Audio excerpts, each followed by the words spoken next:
Jika Anda disuruh memijat oleh majikan laki-laki, tolak.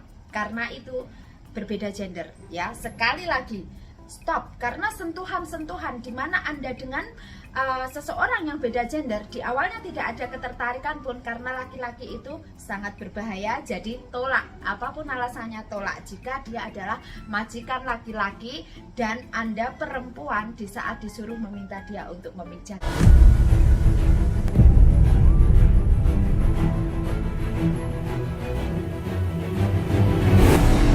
Halo, selamat pagi semuanya ya teman-teman. Tadi pagi saya share tentang seksual harassment ya, atau pelecehan seksual. Pelecehan seksual ini meliputi beberapa cara atau meliputi beberapa step di mana mungkin teman-teman kurang menyadarinya. Dan di situ harus ada kewaspadaan sejak dini. Di antaranya adalah satu, mereka para predator ini ya, laki-laki itu mindsetnya sudah menjadi mindset mesum ya. Jadi itu sudah dari sananya. Yang perlu diketahui oleh teman-teman adalah satu, observasi tentang kelakuan orang tersebut. Jadi kenapa Anda harus mengobservasi kelakuan orang tersebut dan Anda mengobservasi diri Anda sendiri juga. Dan satu lagi, apakah selalu dengan berpakaian seksi atau pakaian buka-bukaan akan mengundang? Ada, tetapi tidak semua. Karena pada dasarnya setiap laki-laki adalah mempunyai pikiran yang notabene sudah didesain dari sananya mesum otaknya. Jadi yang perlu diketahui teman-teman, dipelajari adalah kejiwaan laki-laki dan bagaimana mereka untuk memperlakukan perempuan atau bagaimana mereka untuk menggunakan caranya memancing Anda. Karena ada beberapa cara di sana. Di antaranya, kalau laki-laki tersebut adalah memang jenis laki-laki yang kasar, dia akan langsung melakukan sesuatu. Tetapi kalau tidak, dia akan melakukan hal-hal tertentu yang mungkin di luar dugaan Anda. Di antaranya adalah memberikan perhatian kecil, memuji Anda cantik, kemudian memberikan sesuatu hadiah yang mungkin itu tanpa Anda sadari. Jadi lebih berhati-hati dengan hal-hal seperti ini. Apakah itu akan terjadi hanya pada sesama jenis, sesama gender, atau berbeda gender? Ya, untuk pelecehan seksual ini ada beberapa cara, diantaranya karena ada verbal dan non-verbal, di mana teman-teman mungkin kurang menyadari itu bisa dilakukan oleh majikan perempuan, bisa juga dilakukan oleh majikan laki-laki.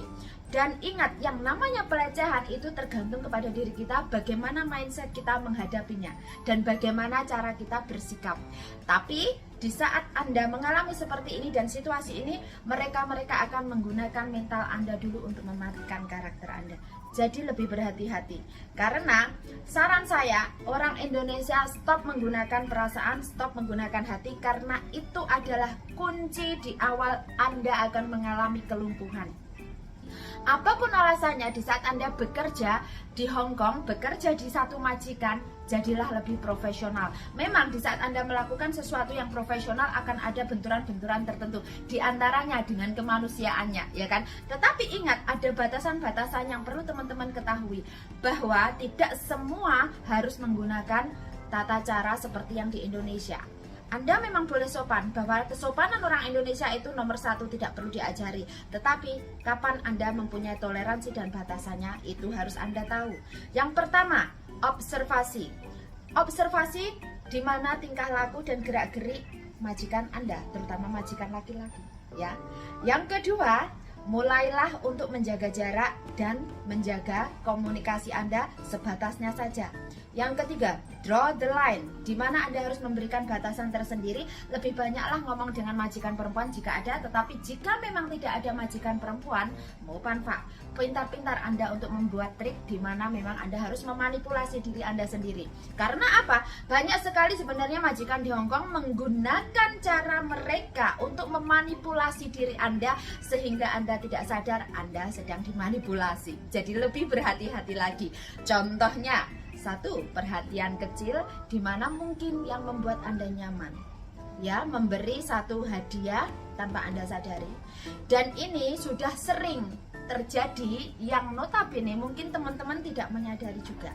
Mungkin bagi sebagian orang bahwa Anda dibilang cantik, dibilang Anda pintar, itu sesuatu banget. Tetapi bagi sebagian orang itu adalah pelecehan. Karena ini apa? mindset. Dan di saat Anda, majikan laki-laki Anda berbuat baik terhadap Anda, pikirkan sedikit skeptik.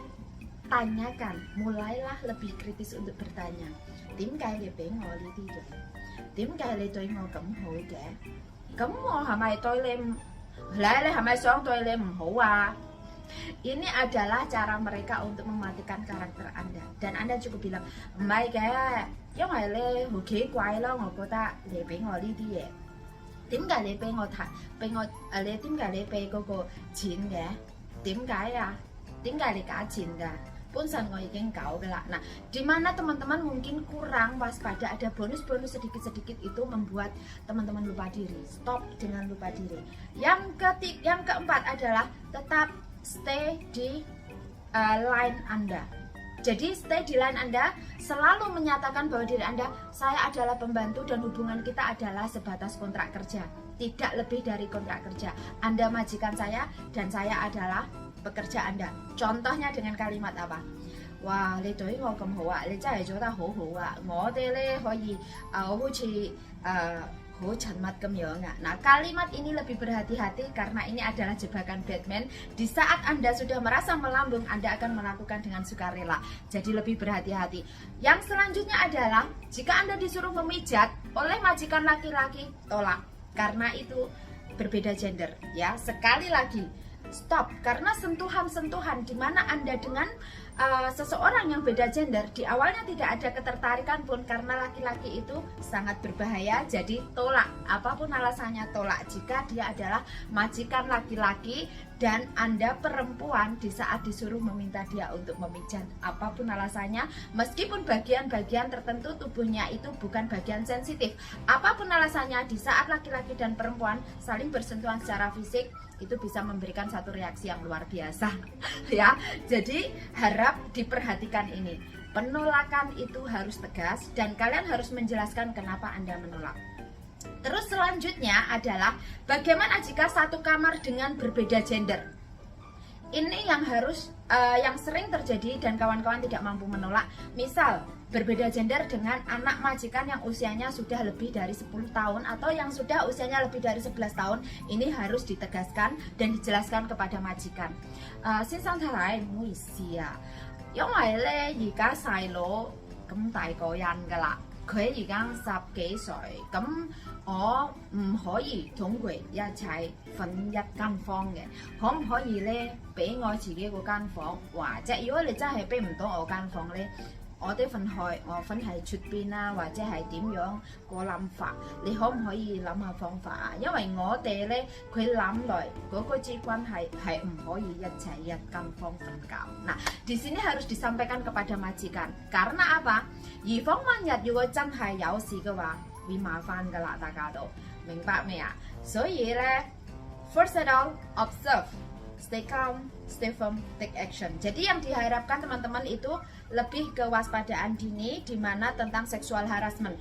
Apapun alasannya, seksual harassment di Hong Kong hukumnya masih kurang kuat dan Anda akan kesusahan untuk mencari evidence atau mencari bukti dikarenakan live in dan hanya Anda dan majikan yang tahu. Whatever. When speaking about sexual harassment, it's not easy to find an evidence because we are live in and only you and another party who knows. And even having a care on it, this is not possible for you to prove it. Be careful and be aware on it.